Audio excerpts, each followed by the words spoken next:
আসসালামু আলাইকুম রহমতুল্লাহ।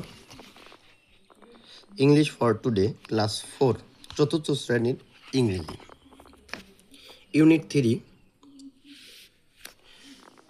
পৃষ্ঠা নম্বর 7।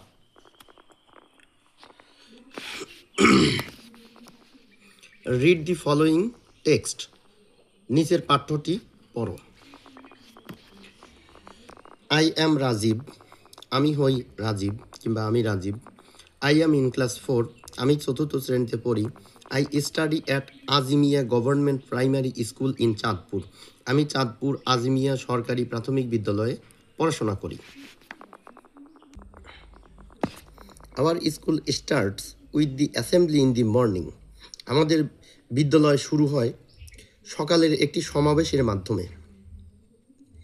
ইট is a gathering of all the teachers and students in the school field, এটা এমন একটা সমাবেশ যেখানে বিদ্যালয়ের সকল শিক্ষার্থী এবং শিক্ষিকাগণ বিদ্যালয় প্রাঙ্গণে উপস্থিত থাকেন। Every class leads the assembly for a week in turns, প্রত্যেক শ্রেণী এক সপ্তাহের জন্য এই সমাবেশটিকে পর্যায়ক্রমে নেতৃত্ব দেয়। At the beginning of the daily assembly, দৈনন্দিন সমাবেশের শুরুতে we recite from the holy books, আমরা পবিত্র গ্রন্থ থেকে আবৃত্তি করি।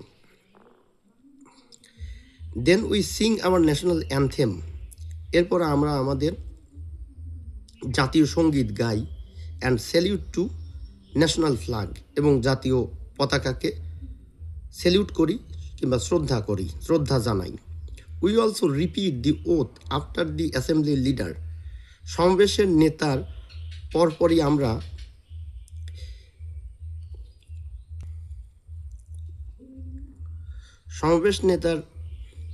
নেতার সাথে সাথে আমরা প্রতিজ্ঞা পুনরাবৃত্তি করি। Finally we do physical exercises, সব শেষে আমরা শারীরিক ব্যায়াম করি কিংবা শরীর চর্চা করি। It is the best time to meet all the students and teachers of our school, এটাই সবচেয়ে সর্বোৎকৃষ্ট সময় আমাদের বিদ্যালয়ের সকল শিক্ষার্থী এবং শিক্ষকগণের সাথে মিলিত হওয়ার কিংবা সাক্ষাৎ করার। এখানে শেখার মতো তেমন কিছুই নাই, 2-4টা ইংলিশ শব্দ আছে। এটা পশ্চিমা সভ্যতার কিছু শেখানো হচ্ছে যে কীভাবে স্কুল শুরু হয়। শুরুতেই এইভাবে লাইনে দাঁড় করানো হয়, তারপরে পবিত্র ধর্মগ্রন্থ থেকে সামান্য কিছু তেলাওয়াত করা হয়, এরপরে কিছু শপথ পাঠ করানো হয়, তারপরে শারীরিক ব্যায়াম চর্চা করানো হয়।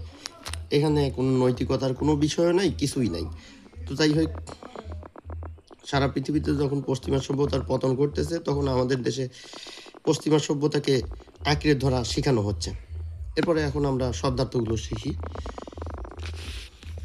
সম্ভবত ভবিষ্যতে শব্দার্থ আমাদের কোনো কাজেই লাগবে না, কারণ পশ্চিমা সভ্যতার পতনের সাথে সাথে হয়তো ইংরেজি ভাষাও কোনো কাজে আসবে না, তারপরেও শিখে রাখা ভালো।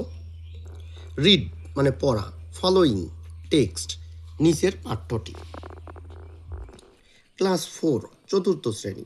স্টাডি মানে পড়াশোনা করা, অধ্যয়ন করা।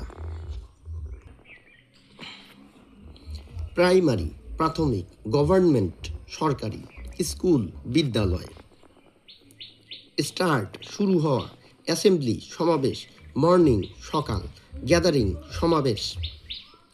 টিচার শিক্ষক বা শিক্ষিকা, স্টুডেন্ট শিক্ষার্থী, স্কুল ফিল্ড বিদ্যালয় প্রাঙ্গণ, বিদ্যালয়ের মাঠ, এভরি প্রত্যেক, ক্লাস শ্রেণী, লিড নেতৃত্ব দেওয়া। অ্যাসেম্বলি সমাবেশ। উইক মানে সপ্তাহ, আর একটা উইক আছে সেটা দুর্বল, বানান হলো WEAK, উইক মানে দুর্বল, আর এই উইক হলো WEEK, উইক মানে সপ্তাহ। ইন্টার্নস পালাক্রমে। অ্যাট দি বিগিনিং শুরুতেই।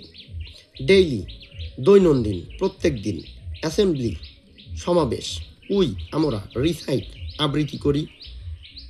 হোলি পবিত্র, আর একটা হোলি আছে HOLI হোলি, হোলি মানে ছুটির দিন। বুক মানে বই। দেন মানে তারপর। উই মানে আমরা। সিং মানে গাওয়া। আওয়ার আমাদের। ন্যাশনাল জাতীয়। অ্যানথেম সঙ্গীত, অ্যানথেম মানে জাতীয় সঙ্গীত।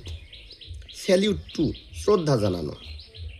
ন্যাশনাল ফ্ল্যাগ জাতীয় পতাকা, উই আমরা রিপিট পুনরাবৃত্তি করা, ওথ মানে শপথ, আফটার মানে পরে, অ্যাসেম্বলি সমাবেশ, লিডার নেতা, ফাইনালি সবশেষে চূড়ান্তভাবে, উই আমরা ডু করি, ফিজিক্যাল এক্সারসাইজ শারীরিক ব্যায়াম কিংবা শরীরচর্চা, বেস্ট সর্বোৎকৃষ্ট, টাইম সময়, মিট সাক্ষাৎ করা, স্টুডেন্ট শিক্ষার্থী, টিচার শিক্ষক বা শিক্ষিকা, স্কুল মানে বিদ্যালয়। যাই হোক, এতক্ষণ যাবত আমরা শিখলাম ইংরেজি ভাষার গুরুত্বপূর্ণ কিছু এই অধ্যায়ের শব্দার্থ। আশা করতেছি এই শব্দার্থ শেখার পরে ভবিষ্যতে আপনার জীবনে কোনো কাজেই আসবে না, কারণ খুব শীঘ্রই ইনশাআল্লাহ পশ্চিমা সভ্যতার পতনের সাথে সাথে ইংরেজি ভাষারও পতন ঘটবে। ধন্যবাদ সবাইকে।